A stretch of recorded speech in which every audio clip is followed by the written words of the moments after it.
मित्रों नमस्कार। आइए भारत के अज्ञात वीरों के बारे में चर्चा करते हैं। यह खबर पूरी तरह से अनऑफिशियल अपुष्ट है, जिसकी पुष्टि कहीं नहीं हो सकती है और खास तौर पर सरकारी संस्थाएं और सरकार इस बात को कभी नहीं मानेगी और मानना भी नहीं चाहिए, क्योंकि पूरी दुनिया में इस तरह की बातों के लिए यही रिवाज रहा है और एक संप्रभु राष्ट्र कभी भी इन बातों को स्वीकार नहीं करता है। तो इस पूरी बात में जो हमारी बात है, इसे भी आप अपुष्ट खबर के तौर पर ही लीजिए। इसे महज एक कहानी मानिए और दुनिया में हो रही घटनाओं पर थोड़ा सा गौर करिए।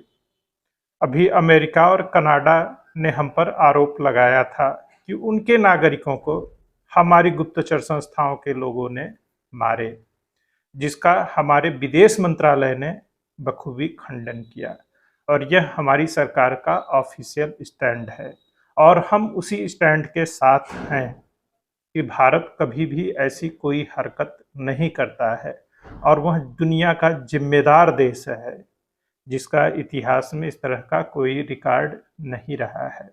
और हम भारत के नागरिक भी भारत के इसी स्टैंड के साथ हैं कि हमें इस तरह की हरकत करने की कोई आवश्यकता नहीं है।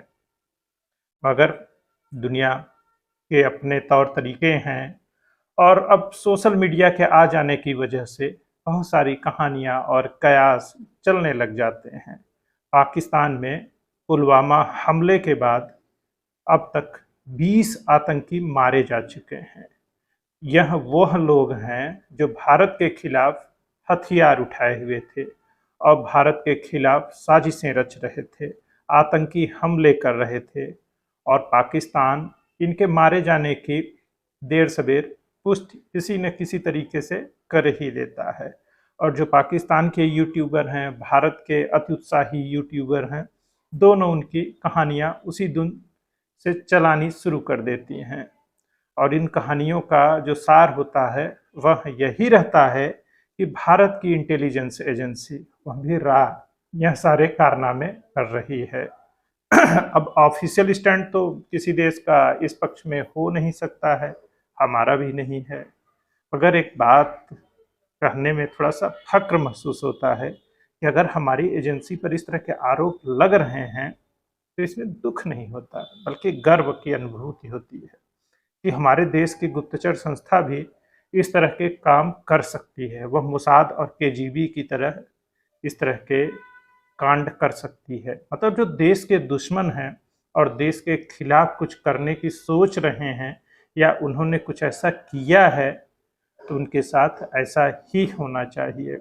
और एक सशक्त देश जब इस तरह से रिस्पांस करने लग जाता है तब दुनिया में उसकी ताकत का अंदाज़ा दुनिया वालों को बड़ी आसानी से होने लग जाता है कि अब हम अगर उस देश के खिलाफ ऐसी कोई ओछी हरकत करेंगे तब उसका परिणाम क्या होगा। और सोचिए पाकिस्तान, अफगानिस्तान में जो आतंकी संगठन हैं उनके तौर तरीके क्या हैं। वहाँ कितनी आसानी से आतंकियों की भर्ती शिविर चल रहे हैं और धर्म और गरीबी दोनों वहाँ पर एक उर्वर भूमि तैयार कर देती है आतंकियों को तैयार होने के लिए। और वह न केवल भारत बल्कि पूरी दुनिया में इस तरह के खतरनाक काम अंजाम दे रहे हैं। बड़े अफसोस की बात है। और हमारा जो इतिहास रहा है उसमें इंदिरा जी ने जब इमरजेंसी लगाई थी उसके बाद एक प्रधानमंत्री हुए थे मोरारजी देसाई।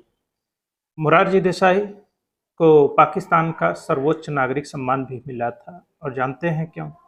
क्योंकि उन्होंने पाकिस्तान में काम कर रहे रा के एजेंट और भारत की दूसरी गुप्तचर संस्थाओं के जो लोग थे उसके नाम डिस्क्लोज कर दिए थे। और मोरारजी देसाई को यह लगता था कि हमें तो सेना की ज़रूरत ही नहीं है, पुलिस से ही काम चल जाएगा। अब ऐसे प्रधानमंत्री के बारे में क्या कहा जाए। इसलिए कोई देश सशक्त अपने आर्थिक और सामरिक स्थिति में तभी हो सकता है जब उसका राजनीतिक नेतृत्व भी उतना ही मजबूत हो, स्ट्रांग हो, कैपेबल हो, निर्णय ले सकता हो। तो नेतृत्व की भूमिका हर वक्त बहुत निर्णायक और ज़्यादा रहती है।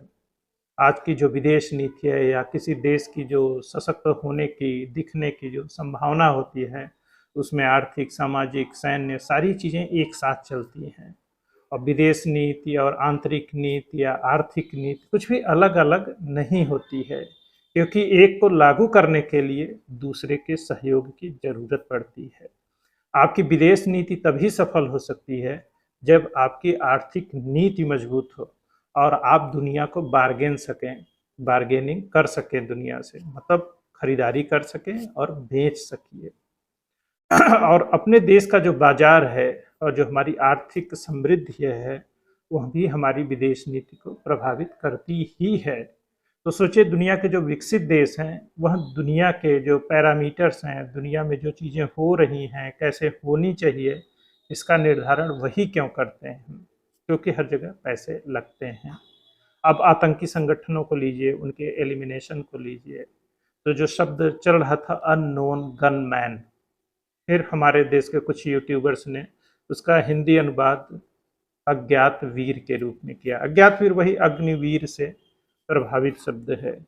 अननोन गनमैन जो देश के काम आ रहे हैं। अब वह रा के लोग हैं कि नहीं हैं, इससे कोई फर्क नहीं पड़ता है।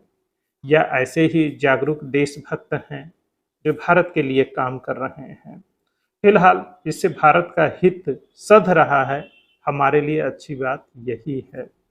और हम भारत के हितों के लिए, हमारे जो नवयुवक हैं और बाकी लोग हैं, वो इतने जज्बे वाले और देशभक्ति की भावना रखने वाले लोग हैं कि वह देश के बाहर भी देश के लिए इस तरह के खतरनाक काम को अंजाम दे पा रहे हैं।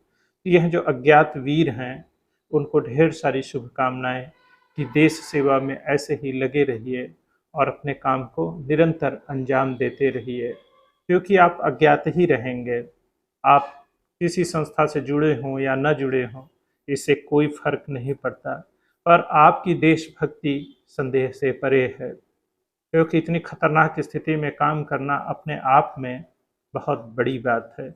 अब सोचिए, कुछ प्रतिष्ठित अखबारों में भी यह खबर आज छपी है कि कैसे भारत की एजेंसियां अपने आतंकियों को, जो भारत के विरुद्ध काम करने वाले लोग हैं, उनको एलिमिनेट कर रही है, वह केजीबी और मोसाद के तर्ज पर। तो एक तरह से आलोचना है कि प्रशंसा है, यह हमें देखने और समझने की ज़रूरत है। तो दुनिया कुछ भी कहे, लेकिन हमें अपने लोगों के साथ खड़े रहना है। और ऐसे लोग जो गुमनाम ही रहेंगे, अब वो किसी संस्था से जुड़े हों या न जुड़े हों, ये बात की बात है। क्योंकि इस तरह की सेवा में जो लोग होते हैं, उनकी कोई पहचान नहीं होती है।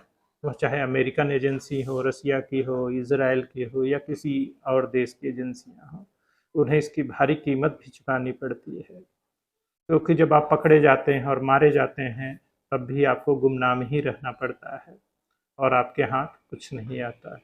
सिर्फ देशभक्ति का जज्बा ही इस तरह के काम को अंजाम देने के लिए प्रेरित करता है। फिलहाल अब हम जिस स्थिति में हैं और हमारे लोग जिस तरह काम कर रहे हैं, उससे तो यह निश्चित तौर पर हमें भरोसा हो जाता है कि देश का कोई भी दुश्मन दुनिया के किसी भी कोने में हो, वह अब डरता ही होगा कि अगर भारत के खिलाफ हम कुछ करेंगे तो हम भी उतने ही खतरे में रहेंगे। पहले जो बच के निकल जाते थे, अब वह संभव नहीं है। तो अज्ञात वीरों को ढेर सारी शुभकामनाएं। और फिर वही, यह अपुष्ट खबरें हैं, इसकी कोई सोर्स नहीं है। आप इसको मनोहर कहानियाँ और जासूसी फिल्मों की तरह ले सकते हैं, और हॉलीवुड की जो एक्शन मूवीज़ रहती हैं उसकी कहानियाँ, और इसे काल्पनिक ही मानिए। और हमारे देश का वास्तव में इससे कोई संबंध नहीं है। यह घटनाएं जिनके साथ हो रही हैं, वह आतंकी संगठन खुद अपने बिछाए जाल में फंस रहे हैं और आपस में पैसा कमाने की होड़ में एक दूसरे के दुश्मन बन रहे हैं, जहां वो एक दूसरे पर गोलियां भी चलाते हैं और मारे जाते हैं। क्योंकि आतंकवाद एक बड़ा बिजनेस है, तो इस बिजनेस को टेक ओवर करने के लिए आपस में ये आतंकी संगठन लड़ रहे हो, चाहे जिस देश में हो। क्योंकि इसमें इतना पैसा आता है, फिर एक दूसरे के ये दुश्मन बनते हैं और एक दूसरे की जान लेते हैं, और बदनाम भारत की एजेंसी की जाती है। ये वाला नैरेटिव ज़्यादा अच्छा है और हम इसी बात को मानते हैं। हमारा इससे कुछ लेना देना नहीं है। बस आइए, और भी कुछ इसी तरह की कहानियाँ मिलती हैं तो उनको भी कहा जाना चाहिए, सुनाया जाना चाहिए। और पाकिस्तानी यूट्यूबर्स, इंडियन यूट्यूबर्स को ढेर सारी शुभकामनाएं कि आप और भी स्टोरीज ले आइए। यह अपराधियों में खौफ पैदा करता है। तो इन कहानियों की बेहद ज़रूरत है, मांग है कि हम इन कहानियों को आगे बढ़ाएं, जिससे अपराधियों में डर पैदा हो।